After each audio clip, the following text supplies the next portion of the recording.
வணக்கம் வியூவர்ஸ். ரயில்வேனுடைய pink book வெளிவந்திருக்கு. 2024-25 பிங்க் புக்கை தேர்தலுக்கு முன்பு வெளியிட்டாங்க. அப்போ வெளியிட்டு இருந்தபோது தெற்கு ரயில்வேக்கான மொத்த செலவினம் என்பது 9,048 கோடியே 59 லட்சமாக இருந்தது. இப்போது வெளியிடப்பட்டிருக்கின்ற பிங்க் புக்கினுடைய தெற்கு ரயில்வே செலவினத்தில் 9,286 கோடியே 37 லட்சம். அதை விட சற்று கூடுதலான நிதி செலவினம் தான் தெற்கு ரயில்வேக்கு காட்டப்பட்டிருக்கிறது. ஆனால் இந்த செலவினங்கள் ரயில்வேயினுடைய புதிய பாதை திட்டங்கள் மற்றும் அகலப்பாதை திட்டங்கள் போன்றவற்றிலிருந்து நிதி எடுக்கப்பட்டு இதர செலவினங்களில் காட்டப்பட்டிருக்கிறது. தெற்கு ரயில்வேயில் நடப்பு 2024-25 தேர்தலுக்கு முந்தைய பட்ஜெட்டில் 976 கோடி ரூபாய் புதிய பாதை திட்டங்களுக்காக தெற்கு ரயில்வேக்கு ஒதுக்கப்பட்டது. தற்போது 301 கோடியே 28 லட்சம் ஒதுக்கப்பட்டிருக்கிறது. அதேபோல அகலப்பாதை திட்டத்திற்கு 4,130 கோடி ஒதுக்கப்பட்டிருந்தது. இப்போது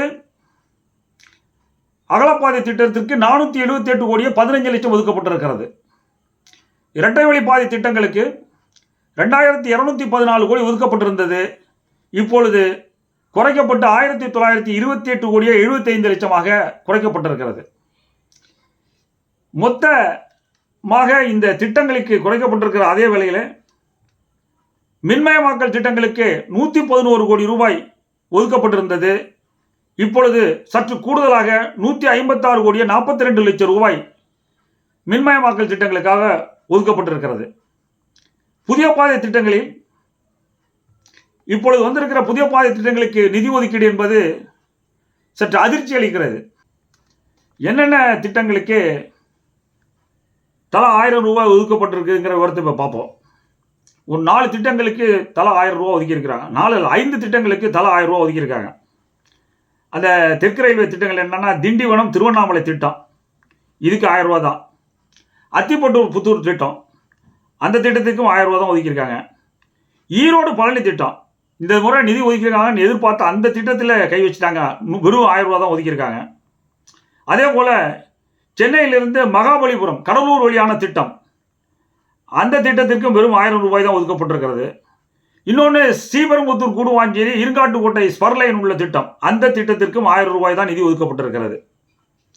இதை தவிர எந்த திட்டங்களுக்கு போன நடப்பு நிதியாண்டில் தேர்தலுக்கு முன்பு என்ன ஒதுக்குனாங்களோ அதை விட இப்போ எவ்வளவு குறைவாக ஒதுக்கியிருக்காங்கிறது இப்போ பார்ப்போம். திண்டிவனம் நகரி திட்டத்திற்கு 24-25 தேர்தலுக்கு முந்தைய பட்ஜெட்டில் 309 கோடி ஒதுக்கப்பட்டிருந்தது. ஆனால் இப்போது 153 கோடியே 27 லட்சம் தான் ஒதுக்கியிருக்கிறாங்க. மதுரை தூத்துக்குடி வழி அருப்புக்கோட்டை திட்டம், இந்த திட்டத்திற்கு 100 கோடி ஒதுக்கியிருந்தாங்க முதல்ல 2024-25 திட்டத்தில்.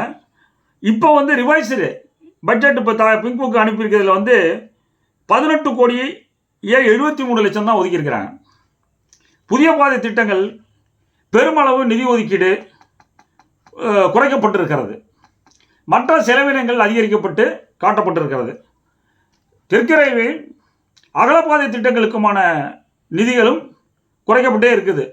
போனதை விட பாதி அளவு தான் குறைச்சிருக்காங்க. அது கொஞ்சம் விவரமாக அடுத்த வீடியோவில் பார்ப்போம். மக்கள் எதிர்பார்க்கிற அகலப்பாதை, புதிய பாதை, இரட்டை பாதை திட்டங்களுக்கான நிதி ஒதுக்கீடு என்பது குறைத்திருப்பது என்பது மிகப்பெரிய அதிர்ச்சியை ஏற்படுத்தியிருக்கிறது. தமிழகத்தில் நடந்து வர பல ரயில்வே பாதை திட்டங்கள் இப்படி தான் அங்கங்கே பாலங்கள் கட்டப்பட்டு பாலங்களோடு அம்போன்னு நிற்கிது. நடப்பு நிதியாண்டில் அதே நிலை தான் இந்த புதிய பாதை திட்டங்களுக்கு என்பது இப்போ தெளிவாயிடுச்சு. அடுத்த நிதியாண்டாவது இந்த திட்டங்களுக்கு ஏதாவது நிதி கிடைக்குதா என்பதை பொறுத்திருந்து பார்ப்போம். இந்த வீடியோ பிடிச்சிருந்தா லைக் பண்ணுங்கள், மறந்துடாமல் சப்ஸ்கிரைப் பண்ணுங்கள், ஷேர் பண்ணுங்கள். வணக்கம்.